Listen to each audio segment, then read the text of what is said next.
Welcome to a Man Skorned video podcast about Scorn. I'm your host, Trevor Christensen, and I welcome you to my first episode. I'm a little excited to try this and see what I can do. It's going to be an adventure for me and hopefully for you as well. I should introduce myself. I assume that most people probably know who I am, but that's probably an unfair assumption. I've been playing Warmachine for about 10 years now. And I've been playing Scorn for about 5. I originally played Scorn sort of as a secondary faction when I was a little bit bored of my trolls and my Khador. But eventually about 4 years ago, it became my primary faction. I played a lot of games of Scorn in Mark II, and so far it's been my primary faction in Mark III. I have done fairly well with Scorn in the past. I've not done maybe as well as I'd hoped in some situations, but I play a lot on the national meta with Scorn, and it is my hope to continue to do that some in the new edition.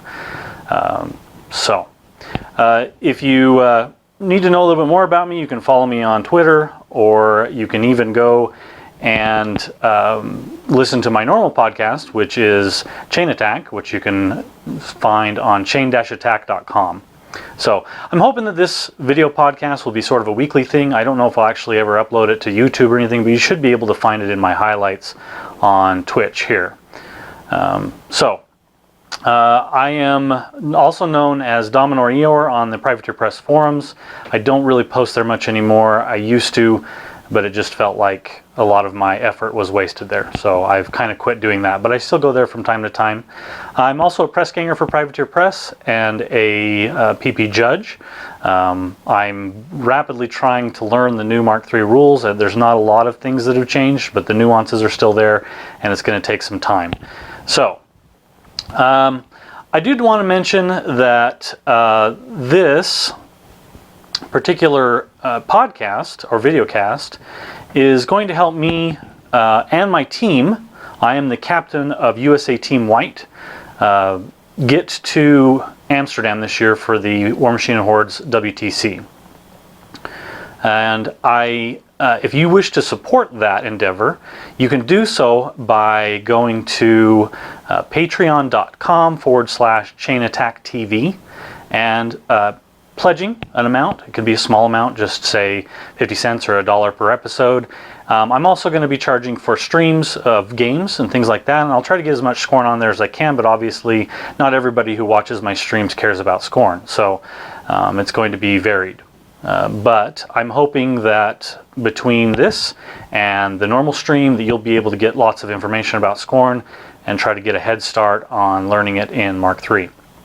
So any funds that I earn on my Patreon will go towards my team. Each team is sort of taking their own fundraiser. So my fundraiser, I'm the captain of my team, so I'm taking charge of the fundraiser. I haven't really asked my teammates for much help, but maybe I'll bring them on for a couple episodes to get their thoughts on Scorn. It's sort of interesting sometimes to get thoughts from people outside of the faction. You know, they have a very different perspective. Sometimes it's correct, sometimes it's not. You know, they don't necessarily see all the interactions that we do.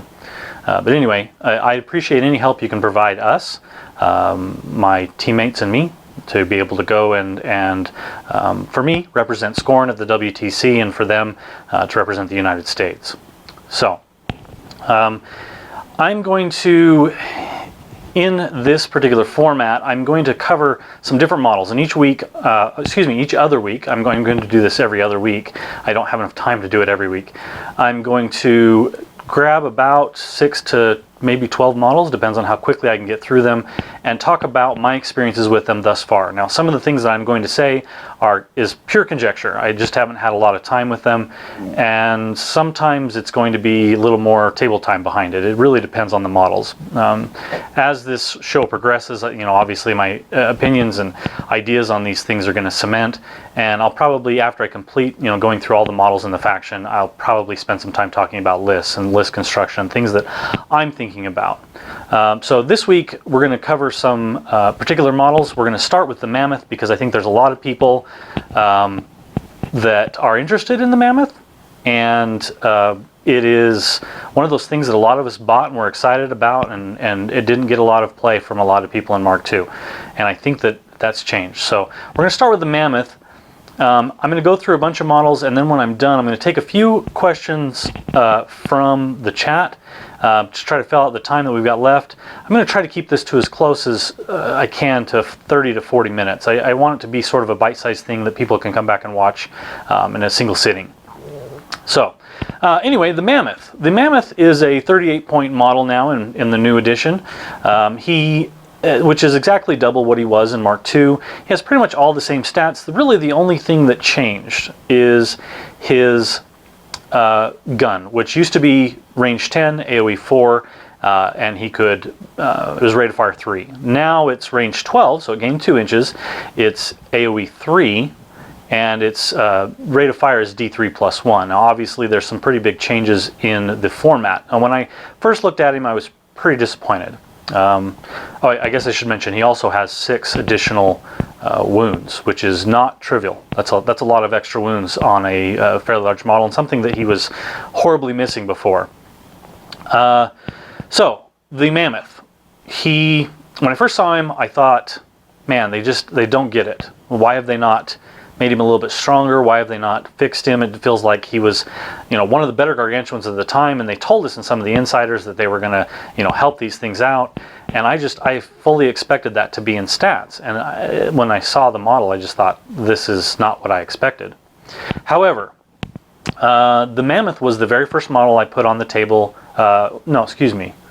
Second game of Mark III. I put the Mammoth on the table and tried him, and I played him with Xerxes 1. I feel like one of the viable situations is to sack armor, and he does it quite well with an Agonizer hiding behind him and Defender's Ward on him. So that's where it kind of started.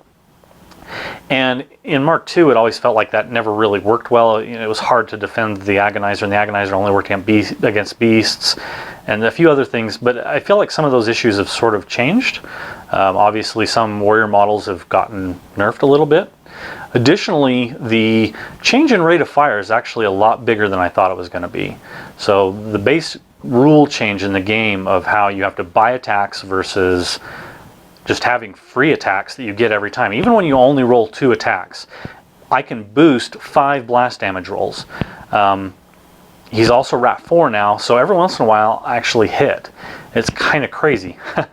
But you don't need to. You can just boost the blast. You can deal with that. If you have to boost on a heavy, you can boost attack and damage rolls, and you have a pretty good chance of hitting now and doing some pretty significant damage. So I thought I was going to be concerned about the 3-inch AoE change, and I'm actually not concerned about it at all. The fact that he gets free extra shots and he gets minimum 2 of them every round, I think is pretty impactful, and I'm pretty excited about it. Additionally, I feel like the meta has sort of changed around him.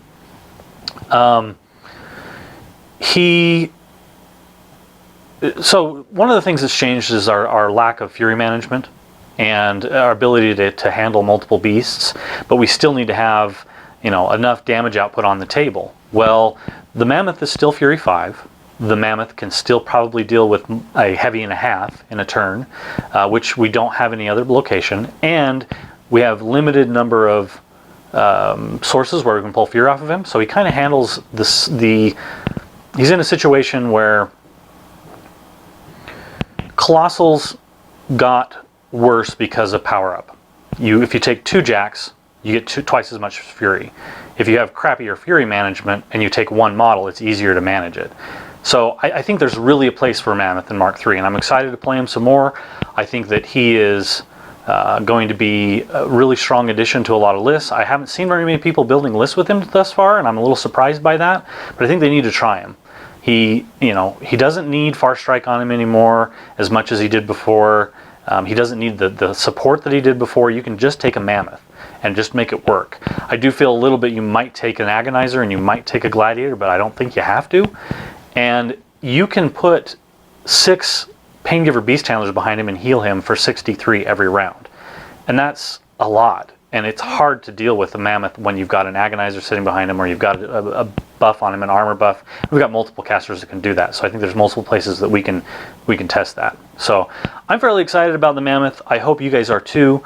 I think that it's something that we have an opportunity to explore a little bit better. I know that it doesn't look like he changed that much, but the meta around him has changed. And I think that's a fairly important distinction. So try the Mammoth. Let me know how you feel about it.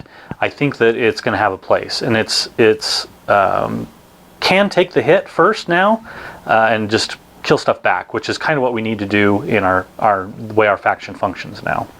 So the second model I want to talk about is one that everybody in the Facebook group was super excited about, and that's the Ferox. So the Ferox are our cavalry unit. They are 21 points, which I think is one of the more painful parts about them, but they are speed 8. They changed a few things from Mark II. They gained reposition 3, which is kind of common amongst all cavalry. They also gained pounce, which is during an activation in which they are placed because of a jump, their mount damage rolls are automatically boosted. Obviously cavalry changed quite a bit. There's no ride by attacks anymore. They get boosted attack rolls on charges, and if you leap into back arcs, they get a back arc bonus, which I think was something that a lot of people originally probably overlooked and are starting to understand now, that you can make Mat 8 cavalry fairly easy. The other thing that I noticed when I first played the Ferox, and I actually played them first with Xerxes 1 as well, they can, because of pre-measurement, it's very easy to put them in position where it's damned if you do, damned if you don't. You either have to advance into charge range, or even worse, advance into pounce range, or you have to just stay back and they just sit there threatening that portion of the board and you can't come into it. Pre-measurement makes the super long threat range models even better. The Ferox are one of those units, and they are fairly impressive when they work.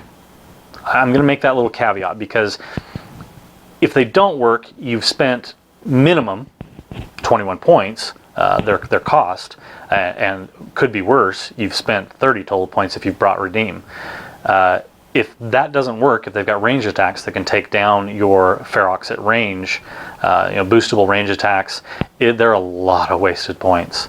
And it's a little painful, and I don't think that they are the end-all be-all of Skorned infantry that some of the people have maybe initially felt when we first saw the Insider. I do think they're strong. I think they're good. I think there's a quality place for them now where maybe there wasn't before. But it'll be interesting to see where we can fit them in. The point cost is just really painful. A lot of our units went down in cost, and our beasts went down in cost. So them staying such an expensive price point is a little bit hard to swallow. So in the game that I played with Xerxes 1, I had him do Stir the Blood on them, so they got +2 to their first melee damage roll. I would have them advance. I used feet. They leaped into the back arcs of a couple of jacks, and I was able to kill a Mammoth jack with, it's fairly easy, even with like Enliven and stuff, to lock him in with pounce, and POW 14 boosted and then additional die from the feet damage rolls is a little scary. I also had Defender's Ward on him at the time. It was the same list I had the Mammoth in, so it was sort of a testing list. It's not a good list. I would never recommend it to anybody to play, but I was trying to take the things I wanted to test. And so initially I had Defender's Ward on the Ferox. So after they would leap and get into people's back arcs and then reposition and turn face where they needed to after they killed things and get into their faces, they were defense 15, armor 19 with, I didn't have dodge because I didn't take redeem, but I think you could probably play that, and I think it would be a valid choice. I know other people have been thinking about Makeda 2 and some other locations, and so this is, again, just initial thoughts. I do think the Ferox are expensive, but I think you can probably figure out a place for them. They're certainly more viable than they were before because of changes in many cases to the game, and not necessarily changes to the Ferox. So that's kind of where I feel about with the Ferox. I don't know what else to say about them, or maybe we'll field some questions about them at the end. But overall, I'm fairly happy with them. I have some beautifully painted Ferox models, and I've always been disappointed that I couldn't put them on the table more. I tried it with Makeda 1 and Mark II, and it felt more janky than good. And maybe that's what's going to happen here as we test them a little bit more. But we'll see. So let's go on to the next model that I would like to talk about, which I think is going to be a fairly impactful model, and that's the Titan Cannoneer. The Titan Cannoneer I think is going to be a staple in a lot of lists. Excuse me, for those of you who remember the fluff on the Cannoneer, they are the only Titans, the female Titans are the only ones calm enough that you can hand a gun to, even though now apparently all Titans are calm. But anyway, we'll get to that later. The Cannoneer is going to be a staple beast. It's a little expensive than our other beasts, but it can contribute to the game at range 16 for most of the game, and then when they close the gap, the fact that its armor went up and that its hit points went up are important. It's always been able to do its own in melee, and it gained a mat. So the Cannoneer is a solid beast now, and I'm trying to figure out how I'm going to get a second one into a lot of lists all of a sudden. So it has Far Strike now, which is a super big deal. Makes the range 12 AoE 4 now. Gun that's still POW 15, super strong. So measuring, say pulling out your 4-inch AoE and kind of measuring, making sure, seeing where your best targets are. Pre-measurement helps a ton, and that 4-inch AoE is huge. So reach out there, find those locations where that Cannoneer is going to fit in, and be like, okay, this is the perfect shot. I'm going to get 3 guys here. You're going to boost that attack roll, you're going to boost that damage roll on one of the blast guys, and you're going to hope your blast damage works on the others. You might even give him a Puppet Master to be able to re-roll one of those blast damage rolls, depending on how important or how juicy those targets are. He can really pick out some important solos fairly easily with blast damage, and it's very difficult for a lot of opponents to keep that from happening sometimes. So one of the things that's going to change around him, however, is the prevalence of Shield Guard. Now I think pretty much everybody's noticed how common and how frequent you can find Shield Guard, and sometimes it's just randomly in lists. So I think that learning how to overcome that is probably good. Target selection is a big deal. Picking models that are farther than 3 inches away, or making your opponent make the mistake. One of the things that changed in the edition was when a shield guards a AoE, the entire AoE moves, whereas in the previous edition, only the hit moved and the AoE stayed. So a lot of times, if you targeted a specific model that was next to the model you really wanted and boosted blast, they couldn't move it. So now sometimes you can trick your opponent into targeting a model that they might shield guard, that will move the AoE over to a shield guard, but instead they accidentally put a model a little too close, and 4-inch AoE is a little bit bigger than a lot of them think it is. So if you can sometimes play the trickery game and be like, all right, well, that's the model I want, but if I try to shoot it here, maybe I'll miss, maybe he'll shield guard it with this other model. You can sometimes trick, but you got to think about those sort of things. I think that shot placement is going to be one of the most important things, especially on a beast like this where you've only got one shot. So I think the Cannoneer is going to see a lot of play in lists like Zakar, Rasheth. Honestly, I feel like the Cannoneer can fit in almost any list that you want it to. So I'm pretty happy with the Cannoneer. It's one of those beasts that I don't even care that it lost Fury 3, and I also don't care that it can't charge for free, and I don't care that I can't pull all the Fury off of it, because I need 3 beast handlers back there, or honestly, a lot of times, depending on the caster, 1 or 2.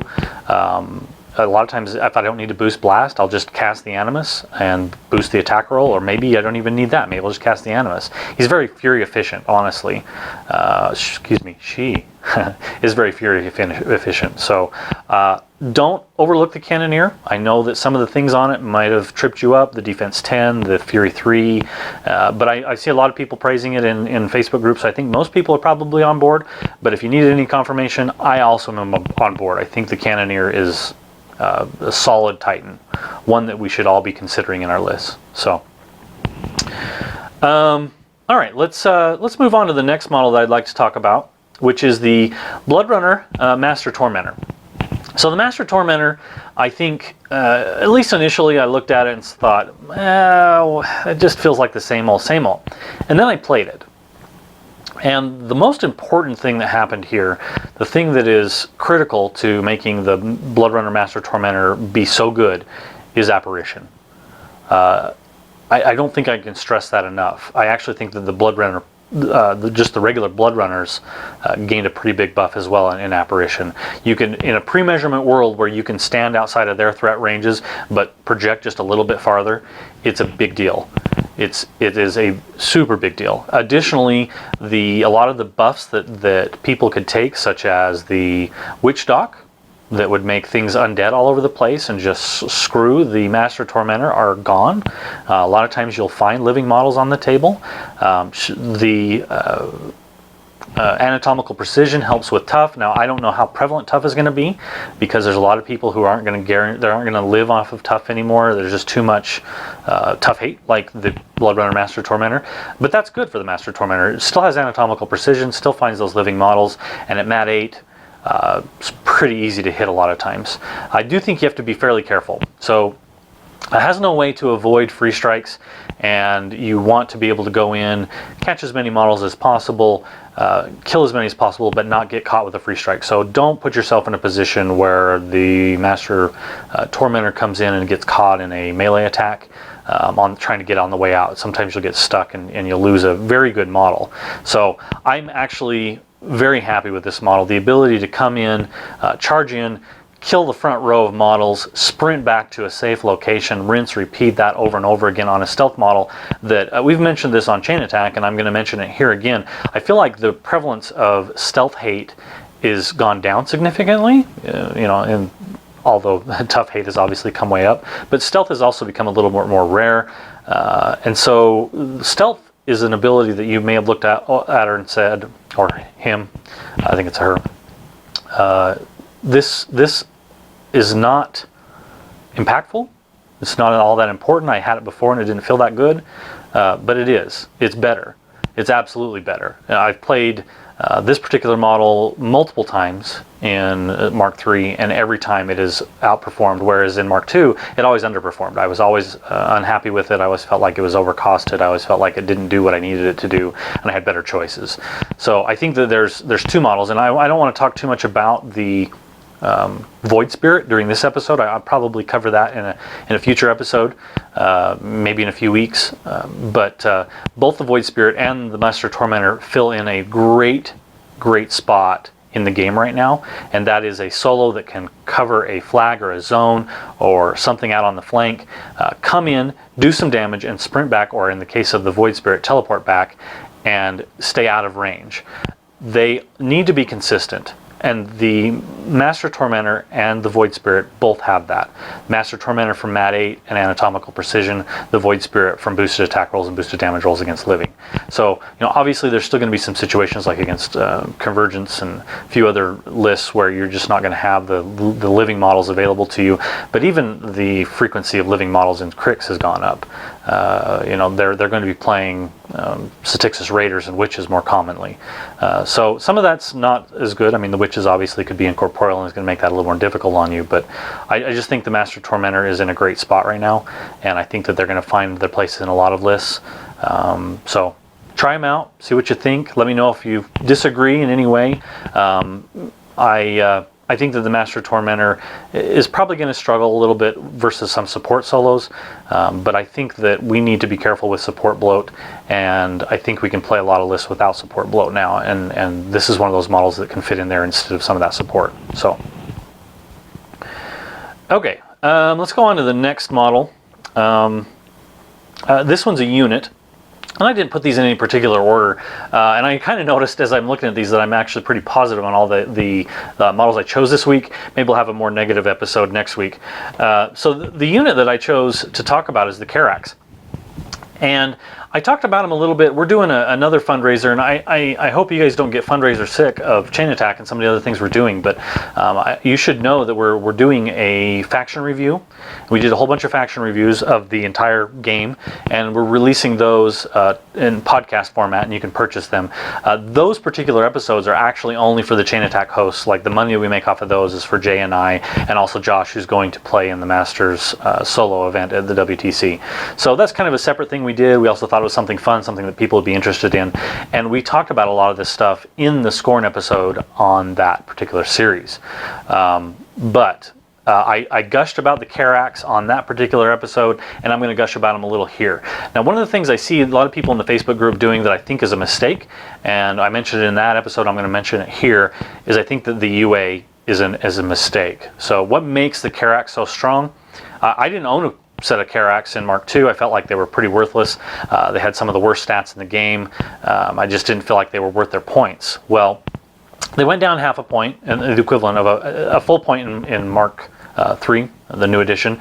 They gained a speed, they gained set defense, and they kept girded. So those are all extremely impactful. One of the things that's painful in Mark 3 is the troop hate. So everywhere you look, there's models that have overtake and grievous wounds, and they deal with tough, and they've got bigger AoEs, and they are murderous on their melee attacks, and just everywhere you look, there's infantry hate. And so units like the Annihilators and other units that are going to stand in the middle that are going to cost 15 plus points, they're really hard to get their points out of. I'm not going to talk too much about the Annihilators this week, but at a later point we're going to talk about them, and I don't even know if the Annihilators are worth taking anymore. So you need a buffer in between you and your opponents, especially as a Skorned player. You've got these beasts that are super slow. Even with rush, they're not usually out threatening your opponent. You're going to need something to kind of keep them from being able to get up on you, because you are going to have to step into their threat ranges. And you want that to be something that's cheap, something that has, say, immunity to blast, something that can take a charge and probably still survive. And you're not going to get that out of armor, so you kind of need it in defense. The Karax are our cheapest unit available to us, and they do exactly what they need them to. I'll be shocked if the Karax aren't one of the most common units played in the new edition for Skorne. I will be playing them a lot. In fact, I'm struggling right now trying to figure out what I'm going to do. I don't have anybody to paint my models anymore, and I need a unit of Karax. So we're gonna figure that out. I need a unit of Karax, and I'm going to have to get it done before the WTC. But they're absolutely an awesome unit. Now the problem with the UA. So the UA does not add to anything that I just mentioned. I mean, sure, you can use Iron Zeal for one turn, and it may or may not save you. I don't really think armor does against most of the things that's going to take out those guys anyway. In addition, it raises the point value of that unit a lot. 36% of the unit is being, it's an additional 36% of the unit. You're a third, more than a third of the way towards another Karax unit. I don't know if I'm going to recommend 2 units of Karax, but maybe. I think that 2 units of Karax is better than a unit of Karax plus a UA. Take it for what it's worth. I'm going to obviously try the Karax UA, but my experience with the Karax thus far is that they are one of our most solid troop choices. They're going to be everywhere, and that they're much better at 11 points than they are at 15. So I hope that you guys can see that, and I hope you try them out. They're not real impressive in their stats, and they're going to die. They're probably not going to kill much, but they don't need to. They just need to be a buffer. They need to be a tar pit. And quality tar pits are cheap. Quality tar pits are what is needed in this version of the game. The meta has just changed in a way that you can't afford to take a 15-point Annihilator unit that isn't going to make it across the board. We'll cover Annihilators a little bit later. I think there still might be a place for Annihilators, but it certainly is not the tar pit unit that we've needed for a long time. The Karax are now that unit. Okay. Let's go on to the next model, which is Zadesh. So we had somebody on the Facebook group ask me to play Zadesh with 2 brutes. And Zadesh went down in point costs. He still has the equivalent of Perdition, which is now called First Blood. He has Tag Team still. He gained Sack Pawn instead of his ability that let him just shunt a single ranged attack. Now he can pretty much shunt every single attack to models in his battle group that are within 3 inches of him. So he can follow up behind 2 brutes. They can shield guard when necessary, other things, and he can always send Sack Pawn stuff to them. So it's pretty strong. It's an expensive package, but I think that it's probably worth it in some lists. You need to be a little careful. Zadesh is somewhat difficult to keep alive, even just upkeeping Tag Team and casting, say, the Brood Animus on himself and just camping the rest. He's still low stats, doesn't have a lot of hitboxes. If they want to put a concerted effort into killing him, if they can get some melee attacks on him, or if they can just kill the brutes, which aren't as difficult to kill as they used to be. Armor going down. So you know, I still think the brutes are worth it. I think the brutes are amazing beasts. So, but anyway, Zadesh I think is a quality choice. The fact that he went down in cost and the brutes went down in cost, even though they're not quite as good, I think the package is absolutely something you can take in a list when you have enough points for them and you need a package that can kind of go out on a flank and do its own thing. In the game I played with them, I'm trying to remember what caster I took them with. I might have been Zakar, and I put mortality on something and kept tag team up, and then I sent in, I actually overcommitted. So what I did was I put mortality on something, I cast First Blood to get my first brute up there, engaging him, so I could send the second brute in and then add the other brute and activate and get put on the beats. The truth is I didn't need that. I could, with tag team, mortality, and enrage, the brute was also within advance range because the brutes are, you know, reach and fast. So I think I might have put rush on him so that I didn't have to charge, and raged him, rushed him, tag teamed him, and got up there. And I actually used First Blood to get the second brute there so that I'd have both. And I killed the heavy with the first brute, and I didn't even need the second brute. It was completely wasted. And the biggest issue with that is that because I'd spent the fury for First Blood, I was sitting with Zadesh with no fury on him, and it was obviously a mistake. You can kill a heavy with a brute without needing to use First Blood. You can just send the first one up there and put all the stacking on the second one, and just make it happen if you can kind of engineer that to work. Fortunately, my opponent had nothing left on that flank, and they really couldn't deal with Zadesh, so he lived.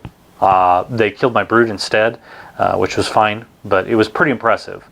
And I think it's a package that you're going to be able to make work. It's going to depend a little bit upon the list. Not every list obviously has mortality in it, but you know, Rasheth, Zakar, I think those are some options.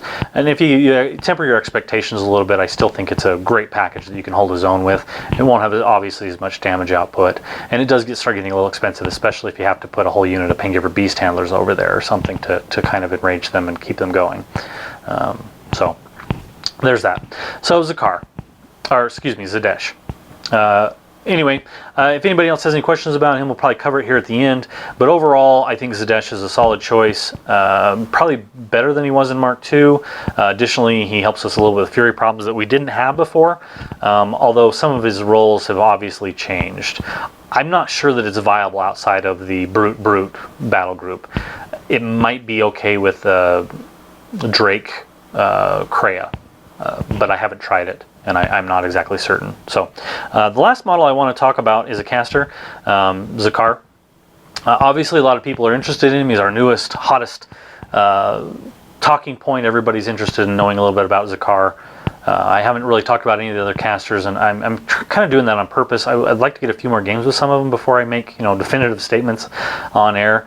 But I think that I'll try to cover a few more Warlocks next time. But today we're going to talk about Zakar. So I played a game with Zakar, and it was pretty much what I expected it to be. Mortality is completely amazing, off the charts, broken. I don't want to use the term broken because I fear that people will nerf us, and we really don't need that right now. But let's talk a little bit about what he does. Zakar's speed 7. He has reach on his weapons. He's a weapon master. Sorry, not reach. He has 2 inches of melee range. He's a pound 9 weapon master. He's defense 15, arm 14, and he's mat 6. So his mat's a little bit meh. He's also fury 6, so not so great either. But he has maltreatment, so he's always can pull a little extra fury off. He can also enrage. So I don't know. We'll see. Let's talk a little bit about his spell list, though. I also has Witch Mark, which allows him to, you know, automatically hit if he hits something with a melee attack. And I'm going to come back to Witch Mark, but let's talk about his spells real quickly. So Dead Weight. When Dead Weight destroys an enemy model, living or undead, choose a model within 2 inches of it. The chosen model must forfeit its normal movement or its combat action during its next activation. I never cast that during the game, and I never found an opportunity where I felt like it was impactful. I felt like you're way better off putting mortality on something and letting something else in your list take care of it. I can see situations where mortality or where Dead Weight would be a good choice, I guess, but most of the time mortality is probably the right choice. I took Marketh with him so that I get some extra mortalities out each turn. Unfortunately, my opponent killed Marketh pretty early. I think that's going to be a common story. Most opponents who understand what Zakhar does are going to see Marketh for what he is, and they're going to kill him. So he's kind of hard to protect because he's got to be a little bit closer, kind of pick up those souls. I think you can do it, and I think you still should take him and force them to try to take attacks on him, and if you can protect him, they're going to pay for it. It's really good. Mortality being cast by a solo is just, it's amazing. So mortality, cost 3, it's range 10. However, this is my first tip with Zakhar. You should take a shaman or bone grinders for extra 2 inches. You really want to make it range 12. It's going to last for a round. It makes target model units suffer -2 defense and armor, and they lose tough, and they kind of have damage removed from it. Mortality lasts for 1 round. So one of the strongest spells in the game. It's obviously a little expensive, but it's worth it. There was times when I was tempted to cast 2 with Zakhar, pull 1 off with maltreatment and camp 1, which is a little dangerous when you think about his stats of 15, 14. So anyway, but there were times where I felt like it was probably a good play. Psychosurgery, it's a cost 2 self spell. It heals all of his battle group for D3+1, which I think is a pretty cool spell, especially in the meta. There's a lot of times where between Paingiver Beast Handlers and Psychosurgery, you're going to heal a lot of damage, and that's something that we really didn't do before.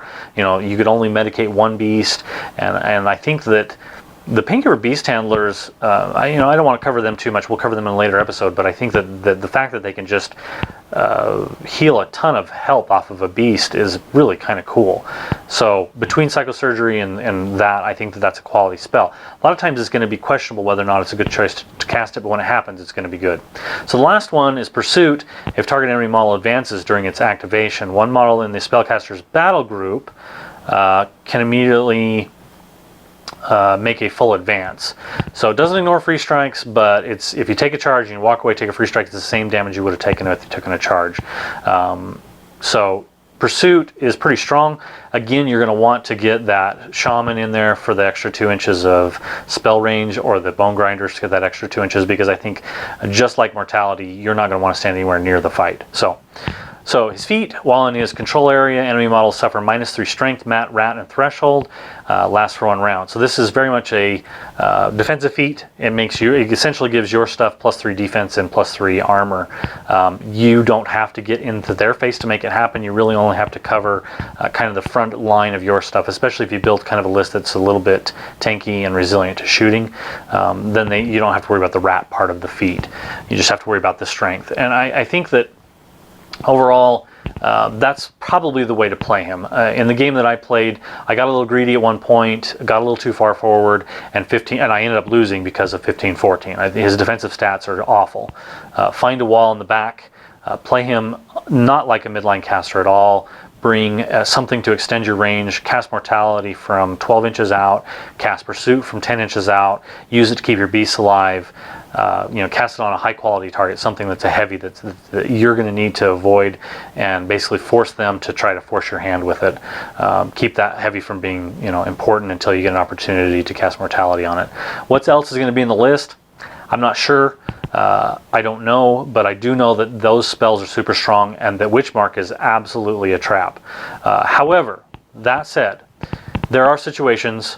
In one of the games I played, I closed out the game with Witchmark because charged their caster, boosted the attack roll, hit, then got a pound 9 weapon master attack, a charge attack, so 4 dice damage, and then cast Mortality on them, bought a bunch more attacks. They were all power strength 11 weapon master attacks at that point. They're all mat 8 attacks at that point.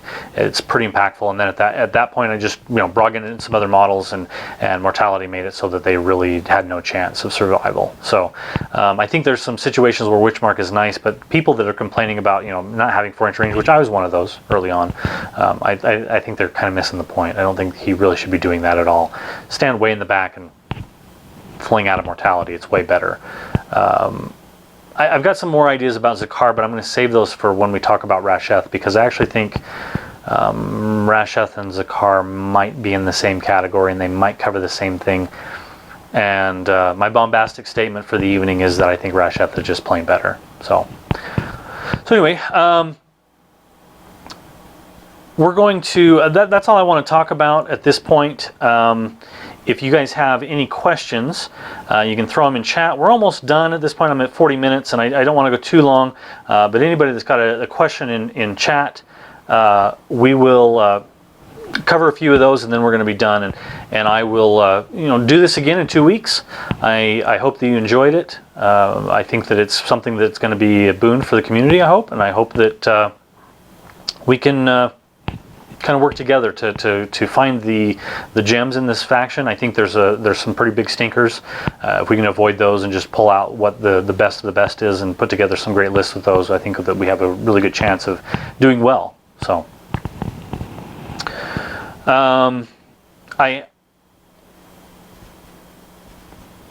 so Fuker asks, Zadesh plus Scarab pack. I don't necessarily have a whole lot of opinions on that, and I'm not sure I'm equipped to answer that. I think that I will maybe play test it before I go any farther, but in theory it doesn't feel that great. Like if I'm trying to get tag team to work, I think there's some better choices, but I don't know. That's all conjecture. I'm not really sure, so maybe I'll try it. I think that everybody should, anytime you theory machine anything, I don't feel like it's a good idea to really put down, this is going to be super strong or this is going to be super bad until you try it. So maybe it is, but anyway. Guy asks, have I played Archidons with Mordecai's battle group yet? No, I don't know that it's going to be any good, but I'm going to try it. We'll see.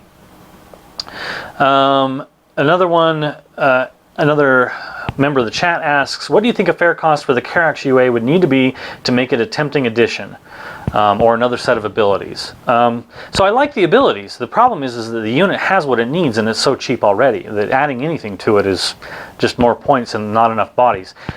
I think to keep it, the point cost needs to be the same value. You're not going to get it. The problem is that you need, the UA is going to have to almost be 1.5 points, because right now you're spending 1.1 points per model in the unit. The UA would have to be down to 2 points, which is probably too cheap for any UA out there to actually be, okay, I'm going to take that with this list. I think there's situations where maybe you're going to want to take it in some lists. I just think overall it's probably a mistake. It's probably one of those things where you should ask yourself, is the Karax UA the right choice here? And then kind of go through them. Why am I taking this list? What am I doing here? What things would be the right choice? And if